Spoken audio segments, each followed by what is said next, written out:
Caroline a consacré sa vie à Dieu. Elle a quitté le monastère il y a 10 ans. Longtemps, elle a gardé cadenassée en elle l'image de ce prêtre qui l'avait agressée. Et puis tout est remonté. Elle veut rester dans l'ombre. Comment j'ai tourné ça? J'y arrivais. En fait, il m'a regardé, il m'a dit bon, bah écoute, Caroline, c'est pas compliqué.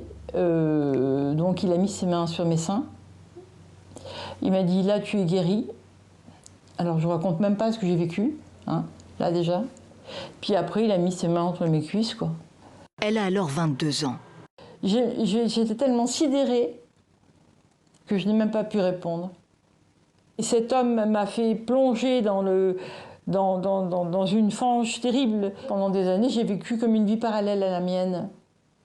Elle fuit ce prêtre qui fait des dizaines d'autres victimes au fil des ans. L'Église finit par examiner le dossier. Et le procès canonique, c'était il y a 2 ans. Il était interdit de confession et puis les gestes déplacés. Et là, en voyant marqué gestes déplacés, j'ai dit non. Non. Se sentant trahie, elle se tourne vers le pape.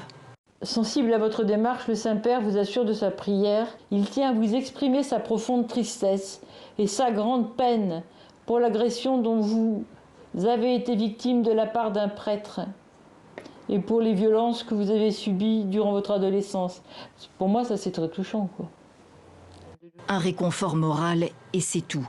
Pour la justice civile, les faits sont prescrits. Le prêtre agresseur se serait retiré dans un monastère. Eh ben c'est dégueulasse, c'est tout. Pardon. C'est pas normal. Mais qu'on le cache pas. Non, je suis pas d'accord. Non, non, non, non, non, pas après tout ça.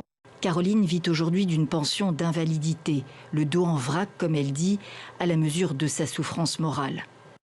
Vous avez foi Oui. dans ce que peut faire François? Ah oui, ah oui, ah oui. L'Église, il faut qu'elle soit assainie de tous ces pervers, qu'ils soient tous sortis. Il n'en faut plus un seul. Tout le monde réduit à l'état laïque. Il n'y a pas de raison qu'on réduise un cardinal à l'état laïque et pas un prêtre. J'ai la moitié de ma vie qui pour moi est perdue, mais il me reste l'autre moitié.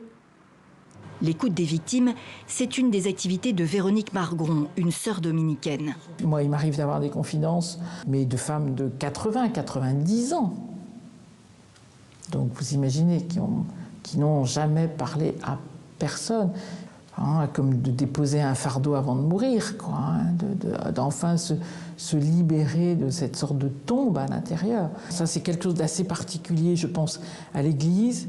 Les abus sexuels sont toujours liés à des abus de pouvoir. C'est toujours dans le cadre d'une relation de confiance et, du point de vue vraiment chrétien, un abus spirituel. C'est-à-dire que le fait d'être un homme de Dieu va renforcer l'emprise sur la victime.